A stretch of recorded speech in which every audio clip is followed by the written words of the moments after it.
I am indeed proud of the gains that we have made in broadening access, especially in secondary education. The 100% transition policy has ensured that all our learners who sit the KCPE examination obtain a place in a secondary school, and this has been a huge success. President Uhuru Kenyatta's period in office was witnessed by various challenges, with several Kenyans complaining of the high cost of living brought about by the economic crisis during his tenure. But credit should be given where it is due. Despite all that, there are developments which were witnessed in various sectors, like the education sector. Sasa jameni, msiseme mimi nimewasaidia, muandika walimu, mshahara niliongeza, jameni mko na insurance. Pigeni kelele kwa wale ambao watakuja, lakini mimi mnipigie makofi kwa yale nimefanya. Ama ni namna gani jameni? Ama ni namna gani? Tumeset msingi, wengine wajenge.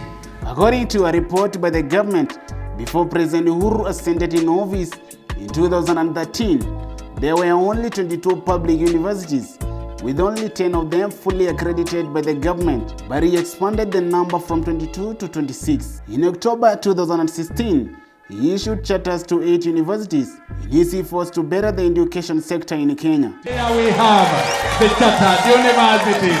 The universities which were issued with the charters included Rongo University in Migori County, Taita Taveta University in Taita Taveta County, KG University in Kajiado County, Cooperative University of Kenya in Nairobi County, Embu University College in Embu County, and Murang'a University in Murang'a County.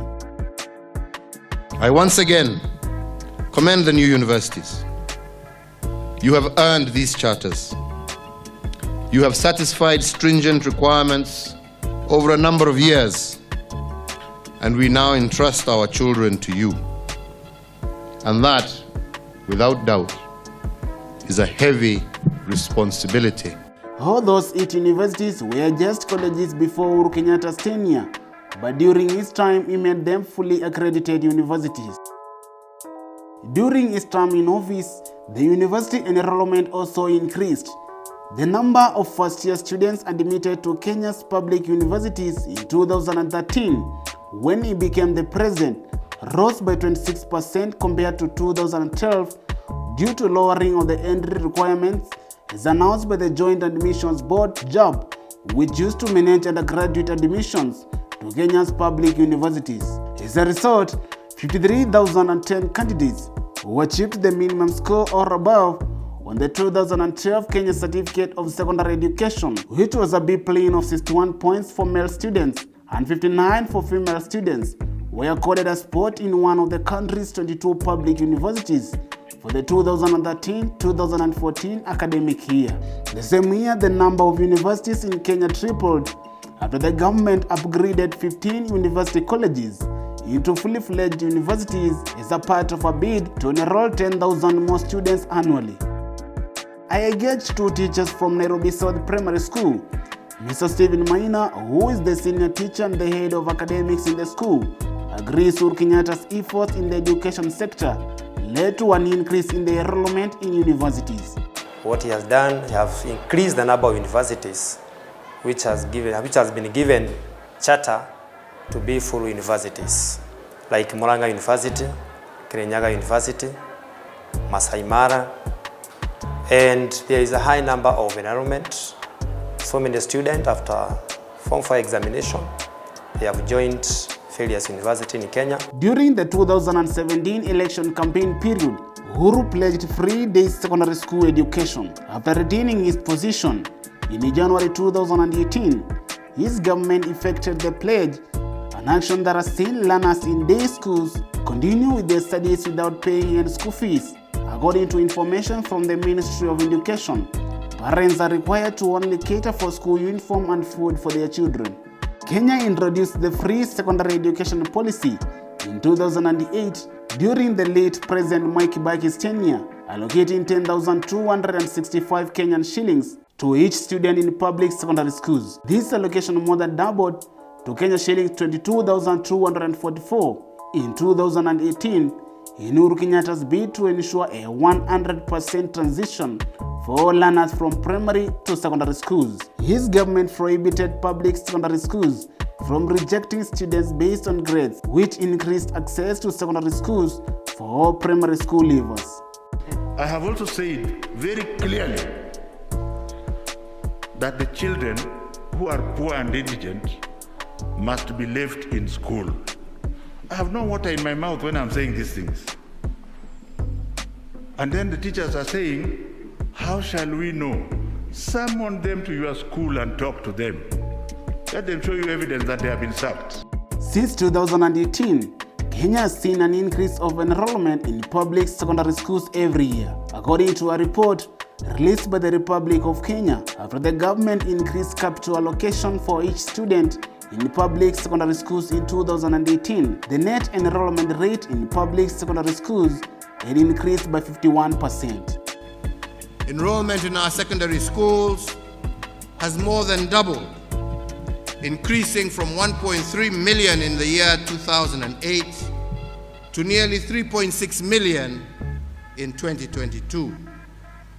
According to an education survey done between 2015 to 2020, the enrollment in secondary schools in Kenya in 2016 increased by 6.3% compared to 2015.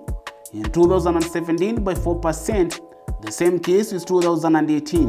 In 2019, it increased by 10.78%. In 2020, Kenya had approximately 3.5 million students in public and private secondary schools. The number increased by 8% in comparison to 2019, when the enrollment was roughly 3.3 million.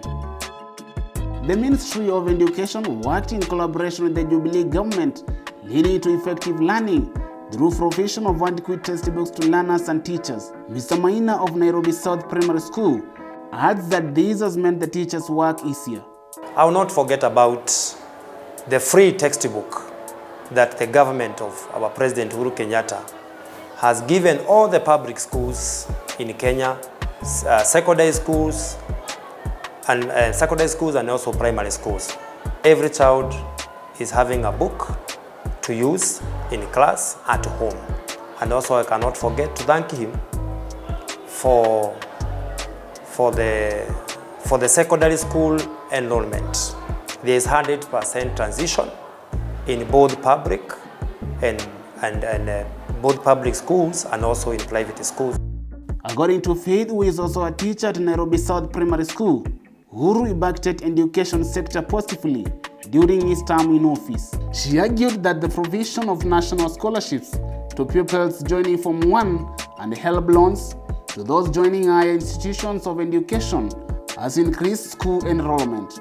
Okay, during President Uhuru Kenyatta's tenure, let me just say that he has really improved on the scholarship and sponsorship of both universities and secondary schools, and also the colleges, through this Kenya Universities and Colleges Central Placement Service.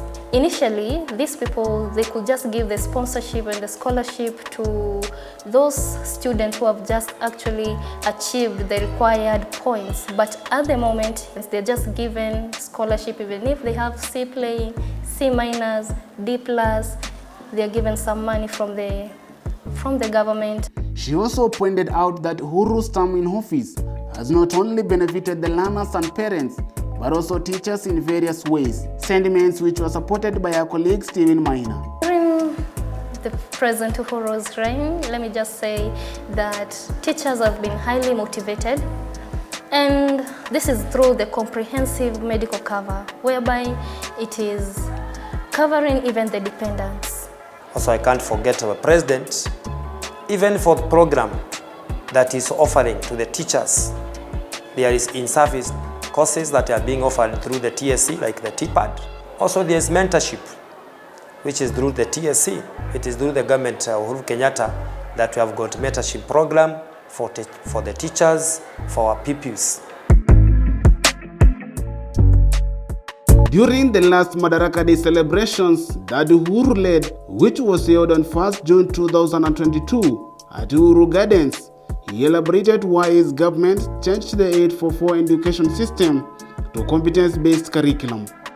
In 1985, we made yet another monumental shift by transitioning from the 7423 system into the 844 system.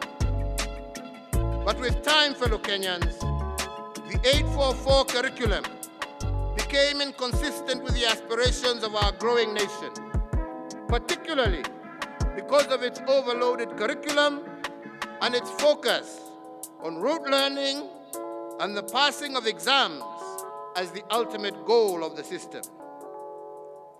As we began re-engineering it, we had to return to the foundational philosophy of education, and that is, citizens never fail. It is systems that fail them. And if the systems are inconsistent with the aspirations of the people, then the systems must be changed. Even though the CBC has been faced by challenges, according to Mr. Maina, the initiation of the new curriculum will benefit learners more than the 844 system. The CBC is a new curriculum, which is a holistic curriculum, which is catering for every child, which is not there to rank children according to their marks, but to their capabilities. So this is a curriculum that will take our country far, because it is an international curriculum, which is offered in other Asian countries and also in Europe. And I thank the President for what he's doing. Uhuru's government also expanded education infrastructure by building more classrooms and increasing electricity connectivity in schools, among other ways. The next point is that my administration has also progressively expanded education infrastructure to accommodate the growing environment. This includes classrooms, desks, and chairs, as well as electricity connectivity. Indeed, since 2013, over 90% of our schools have been connected to the national electricity grid, while some of our schools in off-grid areas have been provided with solar installations. In keeping with my pronouncement during the Mashujaa Day of 2021, regarding the building of an additional 10,000 classrooms to support the establishment of junior secondary schools, I am pleased to inform you that so far, 6,470 classrooms are due for completion by the end of this month, and the remaining classrooms will be completed in the second phase of the program.